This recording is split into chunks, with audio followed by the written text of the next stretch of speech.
Hello friends, आप सभी का वेलकम है आपका अपना यूट्यूब चैनल जीटीएम क्लासेस में।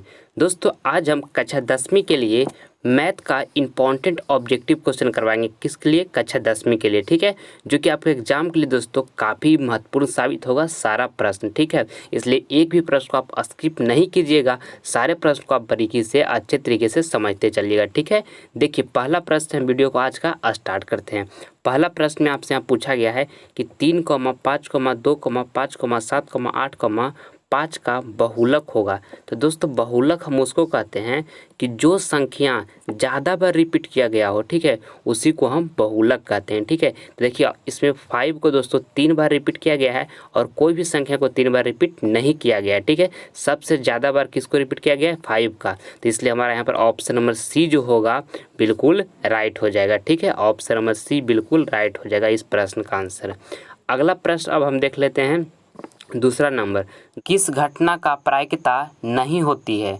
दोस्तों, इसको आप हमेशा के लिए याद रखिएगा। आपसे पूछा गया कि किस घटना की प्रायिकता नहीं होती है, तो ये आपके एग्जाम के लिए काफ़ी महत्वपूर्ण है कि 0 से बड़ा होगा। पी का जो वैल्यू होता है दोस्तों, 0 से बड़ा होता है और 1 से छोटा होता है और बराबर होता है, ठीक है। इसको आप हमेशा याद कर लीजिएगा कि जो पी का वैल्यू होगा दोस्तों, वो 0 से बड़ा होगा या बराबर होगा और 1 से छोटा होगा या बराबर होगा, ठीक है। तो पूछा गया है कि किस घटना की प्रायिकता नहीं हो सकती है। तो देखिए, 0.2 लिखा हुआ है फर्स्ट ऑप्शन में, जो कि 0 से बड़ा है, तो ये हो सकता है। ऑप्शन नंबर बी में लिखा है 0.8, जो 0 से बड़ा है, ये भी हो सकता है। ऑप्शन नंबर सी में लिखा है 1, तो 1 के बराबर भी होता है दोस्तों, अभी हम आपको बताएं, तो ये भी हो सकता है। मगर ऑप्शन नंबर डी में लिखा हुआ है -1, जो कि कभी नहीं हो सकता है, ठीक है। तो option number C, option number D ही जो है हमारा दोस्तों बिल्कुल राइट हो जाएगा, क्योंकि आपसे पूछा गया कि किस घटना की प्रायिकता नहीं होती है, ठीक है। तो -1 की नहीं होती है। ऑप्शन नंबर डी यहाँ बिल्कुल राइट हो जाएगा, ठीक है। अब हम अगला प्रश्न देखते हैं। तीसरा नंबर प्रश्न है जो आपका एग्जाम के लिए काफ़ी महत्वपूर्ण है। इसमें आपसे पूछा गया है कि वृत्त का क्षेत्रफल का सूत्र होता है। तो दोस्तों, वृत्त का क्षेत्रफल का सूत्र जो होता है πr² होता है, ठीक है। ऑप्शन नंबर सी यहाँ पर आपका बिल्कुल करेक्ट आंसर हो जाएगा। और साथ में आप एक ये भी याद रखिएगा कि अगर जो वृत्त का आपका परिधि पूछ दे दोस्तों, तो 2πr होता है, ठीक है। इसको भी याद रखिएगा आप। अगला प्रश्न अब हम देखते हैं। चौथा नंबर प्रश्न में पूछा गया है कि 1/√3 किसका मान है। देखिए, यहाँ पर 6 कर लीजिएगा दोस्तों, थोड़ा मिसप्रिंट हुआ है, ठीक है। तो देखिए, 1/√3 जो है दोस्तों किसका मान है। तो देखिए, इसको हम यहाँ पर जो 10π/6 लिखा है दोस्तों, इसी का मान है, ठीक है। देखिए, π/6 लिखा हुआ है, इसको हम इस तरह से लिख सकते हैं, 180 पाई की जगह पर बटा में 6 लिख लेंगे और यहाँ से हम काट लेंगे तो कितना हो जाएगा, 6×3 = 18, यानी कि 30 डिग्री हो गया। अब π/6 की जगह पर हम कितना 30 डिग्री रखेंगे, तो यहाँ पर लिखेंगे 10 और फिर π/30 की जगह पर हम 30 डिग्री रख दिए। अब इसका वैल्यू कितना हो जाएगा, 1/√3। 10 30 डिग्री का वैल्यू कितना होता है, 1/√3। तो यही पूछा गया कि 1/√3 किसका मान है, तो 10π/6 का है, ठीक है। तो ऑप्शन में सी यहाँ पर हमारा बिल्कुल करेक्ट हो जाएगा, ठीक। अब अगला प्रश्न हम देखते हैं। पाँचवा नंबर प्रश्न में आपसे पूछा गया यहाँ पे कि √3 बराबर है। दोस्तों, √3 जो है बराबर किसका है, तो पहला ऑप्शन में देखिए आपको लिखा हुआ है sin 90 डिग्री, ठीक है। तो sin 90 डिग्री का वैल्यू कितना दोस्तों 1 होता है, तो ये तो बराबर नहीं है। और आगे हम चेक करते हैं। देखिए, अगला ऑप्शन में लिखा हुआ है tan 60 डिग्री, तो tan 60 डिग्री का वैल्यू कितना होता है, √3, यानी कि ऑप्शन नंबर बी जो हमारा है बिल्कुल राइट हो जाएगा। क्योंकि देखिए, क्वेश्चन में आपसे क्या पूछा गया था कि √3 जो है बराबर है, तो किसका बराबर है, tan 60 डिग्री का बराबर है, ठीक है। क्योंकि tan 60 डिग्री का वैल्यू कितना होता है, √3। अगला प्रश्न हम देखते हैं। छठा नंबर प्रश्न में देखिए आपसे पूछा गया कि cos π/2 बराबर होता है। दोस्तों, cos π/2 जो बराबर होता है, किसका बराबर होता है, तो देखिए यहाँ से हम पहले cos लिख लेते हैं और यहाँ पर π/2 को उसी तरह से हम चेंज कर लेते हैं। π/2 लिखा हो तो पाई का वैल्यू कितना है, 180 बटा में 2, और इसको काट लेंगे तो कितना टाइम में कट जाएगा, 90 टाइम में। तो यहाँ 90 आ गया, तो यहाँ पर हम π/2 की जगह पर कितना लिख सकते हैं, 90। तो cos 90 डिग्री का वैल्यू कितना होता है दोस्तों, cos 90 डिग्री का वैल्यू होता है 0 होता है, ठीक है। तो ऑप्शन नंबर डी यहाँ पर हमारा बिल्कुल राइट हो जाएगा। अब अगला प्रश्न हम देखते हैं। सातवां नंबर प्रश्न में आपसे पूछा गया है कि बिंदु 3,4 की दूरी मूल बिंदु से क्या होगी।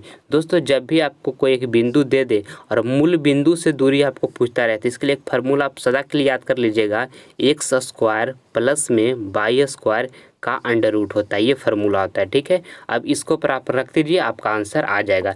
एक्स देखिए हमको कितना दिया हुआ है, 3 दिया हुआ है। जो पहले होता है दोस्तों वो एक्स होता है, तो 3 का स्क्वायर कर देंगे तो कितना हो जाएगा, 9 हो जाएगा।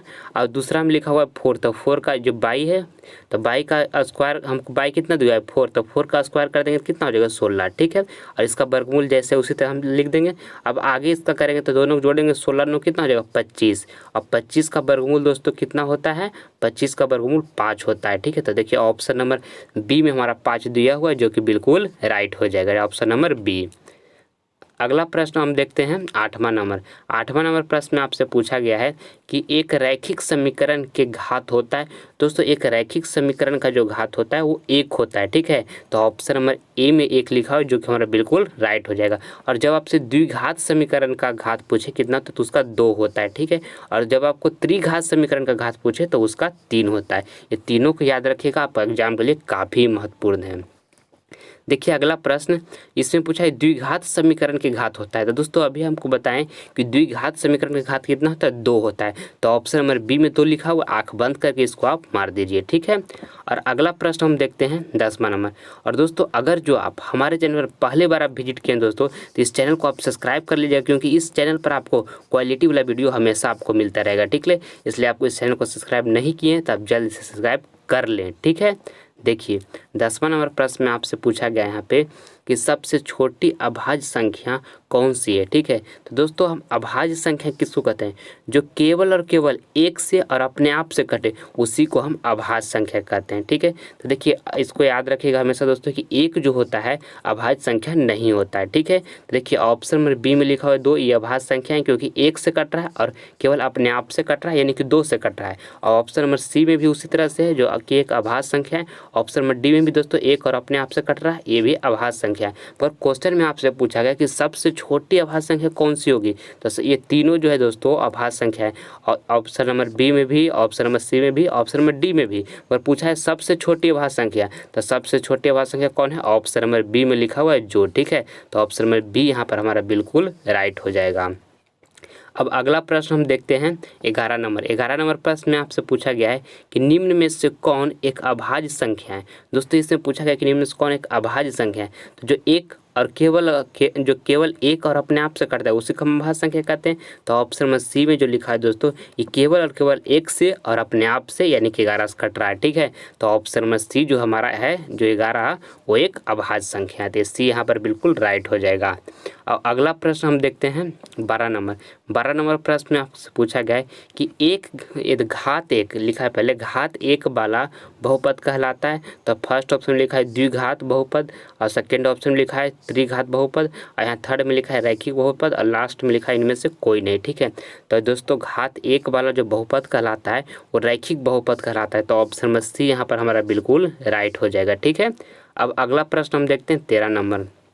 13 नंबर प्रश्न में आपसे यहाँ पूछा गया है कि बिंदु 6, -5 का एक्स नियामक है। तो दोस्तों जो यहाँ पर 6 लिखा हुआ है ये एक्स नियामक होता है, जो -5 लिखा हुआ है ये वाई नियामक होता है। तो हमको एक्स नियामक यहाँ से पूछा गया है, तो एक्स नियामक यहाँ पर हमारा ऑप्शन नंबर ए जो है बिल्कुल राइट हो जाएगा। ठीक है, अगला प्रश्न हम देखते हैं 14 नंबर। 14 नंबर प्रश्न में आपसे पूछा गया है कि बिंदु -3, -5 किस पाद में स्थित है। ठीक है, देखिए मान के लिए इस तरह से होता है दोस्तों क्वाड्रेंट, इसको आप हमेशा के लिए याद कर लीजिएगा, आपको एग्जाम के लिए काफ़ी महत्वपूर्ण है। फर्स्ट क्वाड्रेंट में जो होता है दोस्तों प्लस कॉमा प्लस होता है। ठीक है, और जो सेकेंड क्वाड्रेंट में होता है इसमें हमारा होता है माइनस कॉमा प्लस, इसको याद रखिएगा। और जो थर्ड क्वाड्रेंट में होता है दोस्तों ये इसमें होता है हमारा माइनस कॉमा माइनस। ठीक है, और फोर्थ क्वाड्रेंट में जो हमारा होता है, फोर्थ क्वाड्रेंट में होता है क्या, प्लस कॉमा माइनस। ठीक है, ये चारों का आप अच्छी तरीके से याद रखिएगा। ठीक, तो यहाँ देखिए -3, -5 लिखा है, तो कौन सा क्वाड्रेंट में जा रहा है, थर्ड क्वाड्रेंट में। अब ऑप्शन को हम देख लेते हैं, third quadrant option number C में देखिए लिखा हुआ है तृतीय पद, जो कि हमारा बिल्कुल राइट आंसर हो जाएगा। ठीक है, अब हम अगला प्रश्न देखते हैं 15 नंबर। 15 नंबर प्रश्न में आपसे यहाँ पूछा गया है कि वृत्त की त्रिज्या 5 सेंटीमीटर है तो क्षेत्रफल होगा। दोस्तों यहाँ पर वृत्त की त्रिज्या कहने का मतलब आर आपको दे दिया है कितना, 5 सेंटीमीटर। ठीक है, आर कितना दे दिया है, 5 सेंटीमीटर, और तो इसका क्षेत्रफल पूछा है। तो वृत्त का जो क्षेत्रफल होता है क्या होता है, पाई r² होता है। ठीक है, तो यहाँ से देखिए हमको आर कितना दिया हुआ है 5, पाई तो हम इसी तरह से लिख देंगे और यहाँ आर का स्क्वायर करेंगे तो कितना हो जाएगा 25 हो जाएगा। यानी कि कहने का मतलब इसको हम इस तरह से लिख सकते हैं 25 पाई लिख सकते हैं, जो कि ऑप्शन नंबर बी में 25 पाई दिया हुआ है। ठीक है, तो ऑप्शन नंबर बी यहाँ पर हमारा बिल्कुल राइट हो जाएगा। ठीक है, मैं उम्मीद करता हूं दोस्तों कि वीडियो आपको पूरी अच्छी तरीके से पसंद आया होगा। तो प्लीज़ आपसे लाइक करें, अपने दोस्तों में शेयर करें और आप हमारे चैनल पर नए हैं तो आपसे सब्सक्राइब कर लें ताकि आने वाला वीडियो आपको सबसे पहले आपको ही मिले। ठीक है, धन्यवाद।